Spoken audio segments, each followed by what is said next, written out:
What's going on? Hey, Lefty. Hey, Lefty, what you say? What's going on? Welcome back to the Lucky Lefty podcast. And this is our initial cutting floor. That's right. This is the cutting floor with Lucky Lefty himself. We go inside the film room and talk about game changers, future game changers that could be in the Notre Dame program at each and every position. We're going to start with 4 quarterbacks today.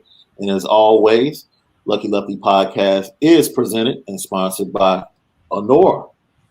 We're here, baby. That 21% rye bourbon. Go get you some of that Lucky Lefty bourbon at honorwhiskey.com. And on top of that, listen, this is that second communion. You come and get your first communion at church, your second communion, hop on that podcast and get it in with us, man. Get it in with us. Probably goes nice with a real nicely hand-rolled Cuban. Hey, we got cigars coming soon, but check me out. I'm gonna get you right, Shaun. You're gonna have some on your own, so you can experience it and let us know what you think. Yes, I'll say that for the vacay when I go sit down on the deck right off of the ocean somewhere down in Florida. Because up here in Chicago, it's like 30 degrees right now. So that's 9 months out of the year, man. Man, who are you telling? So let's get to the cutting floor. The first prospect, someone that is really close to you. You've heard a lot about him. I think you've seen him play a few times, and he's out of California. Nico, I am Maliva. And this kid, man, you watch his tape.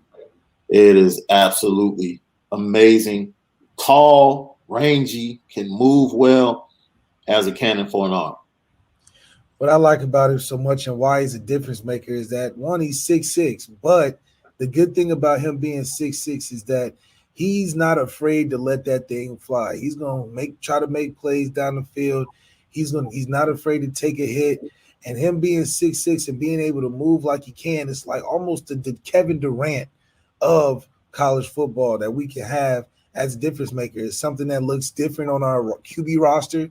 We don't have a guy that's 6'6", about 185, but he also has a cannon. It's something that teams will be threatened by. Something that also Coach Kelly can take a look at it and be like, okay, he can do a lot of different things. Maybe not run him as much, but we can move the pocket with him. He can get the ball out of his hands real quick. And the other thing I like about him is touch. A lot of times in high school tape, you don't see too much touch, but you can see a variance of throwing a 1 level, a 2 level, and even got a 3 level. And that's what you want to be able to have if you want to play at the next level at a Power 5 school.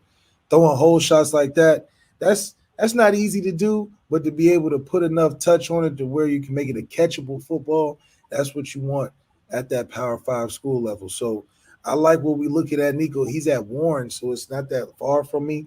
Personally, I'm coach at Lakewood High School. We don't want to play him just yet. We got to go recruiting ourselves first. But next year, if we get the right guys, we definitely gonna want to scrimmage him so I can get a first-hand look at him myself. So once again, that is Nico. I am Maliva out of California. Let me tell you something, man. He reminds me so much from Bill. Slightly Bill, 6'6". That's Trevor Lawrence like. Yeah. That's Trevor Lawrence frame. You see that type of athleticism, that type of touch, that type of arm, as you said, being able to throw on 3 levels. Man, you can't ask for anything more. I view him as a possible game changer if he's able to be locked up. Yeah, if he's able to be locked up. For you, who does he remind you of? It's different because he's 6'6".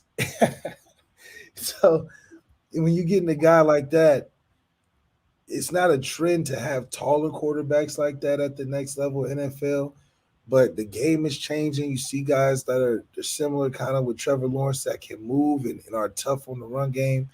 I think he has such an advantage with having touch as a tall passer. He's got a quick enough release to where he can use his size may be tall, but he can get it out as if he's a smaller quarterback. So for what he reminds me of, I think of like a Josh Allen in a sense.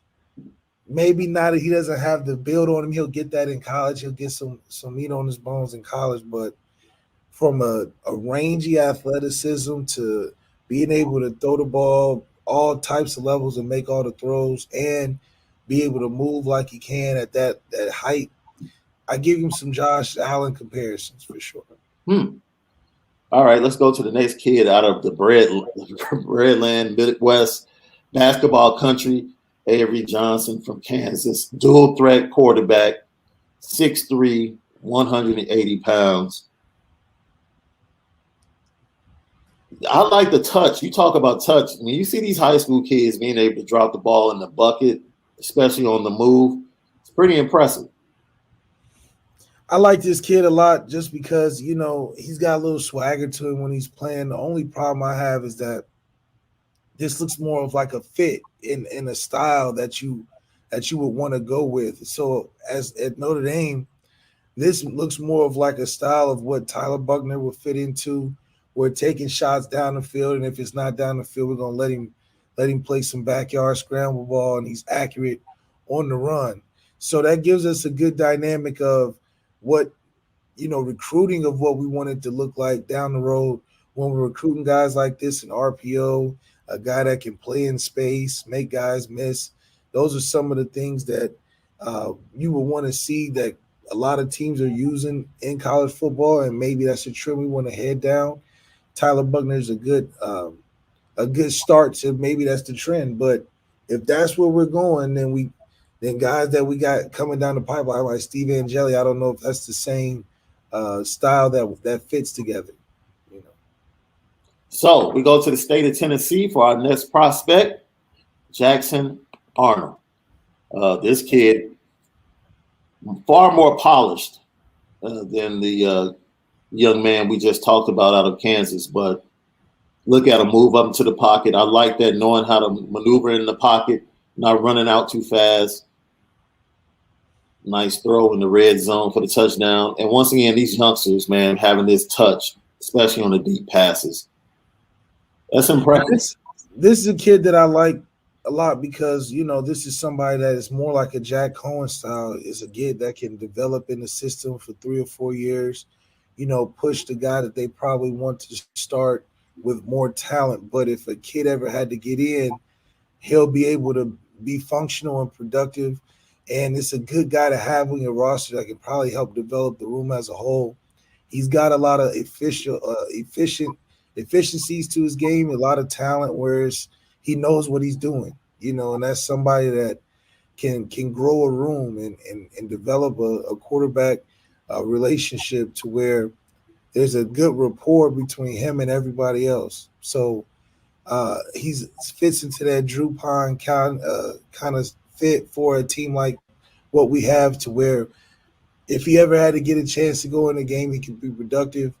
Is he a championship quarterback? With the right pieces, maybe, with things that we do at Notre Dame, but is he a game changer? I think we got some guys on the roster that can do just as well as what he's doing now. I want to talk about this particular throw right here. Roll out. Talk about how tough this is. Man, when you talk about trusting your receivers, it's a kid that has a lot of trust in what his arm talent as well as where he can put that football. Sometimes the best throw beats the best defense, and he's a guy that believes in his arm well enough to do that. We watch as quarterbacks Aaron Rodgers all the time on these highlights and these YouTubes, trying things that probably wouldn't be suggested by your coach, but when you out there practicing enough and you getting in the rhythm and you start dropping passes like this and he can heat up, it shows that he can probably be a good volume thrower. Like throughout the game, he gets better and better the more he's throwing, which could be good for us in late game situations and potentially win some clutch games for us if he comes here. And as you can see right there towards the end of his film, a little bit more athletic than he might look because he likes to stay in the pocket and maneuver within the pocket and keep his eyes up downfield. Just an all-around solid quarterback prospect. Just a solid guy. Guy. Jackson Arnold. And next up, the Holy Grail. This is the Holy Grail, in my opinion. After this, I'm going to have you rank all of these guys from 1 to 4. But Dante Moore out of Michigan. Dante Moore, man, a guy that's going to play fast, a guy that can add the dynamic ability that you want in the offense to make all 11 guys dangerous, all the skill guys dangerous, because he adds a level of uncertainty in his game where he's going to give you what you coach for and what you ask for and what you practice for every week. But it's going to come a time in a game where it's not exactly what you want, and he's going to make it right. And these are the difference makers that we should be looking for in our recruiting at that position, because he can do all the things that you put on the chalkboard, but then there's things he can do that you can't put on the chalkboard, and that's what's going to get us over the edge. He's got the timing. He plays with the right speed. He looks like he's playing at a high speed, so the transition to going to college won't be such a shock to him because he's playing fast in the pocket, which means that he can probably react a little faster if things break down. And that's something that a lot of young quarterbacks that come out of these 7-on-7 programs and come out of these passing offenses where you don't get a rush, you get real lazy in the shotgun a lot. So yeah, when you get to college and things start moving around in the front seven, it throws you off. But when you're playing with a speed like Dante is, even against the level of competition, it's going to translate well for him to be able to be that it factor and maybe the dynamic piece we're needing to get us over the edge at Notre Dame. One of the things I would like to talk about, you don't see a lot of young quarterbacks that know how to pitch. And what I mean by that, not from a baseball analogy, but in baseball, they say the best way to get people out is to be able to change speeds. And I see this kid and I see him throw the ball hard, and then I'll see him change the speed, and throw it a little bit softer, depending upon the route or depending upon who he's trying to get it to on that certain level. I seen him throw it hard, deep. Then I seen him loft it a little bit more deep with a different trajectory. Just having that type of game in the passing game and knowing how and what to do in certain situations with your arm and with the ball, that's very impressive for a young quarterback.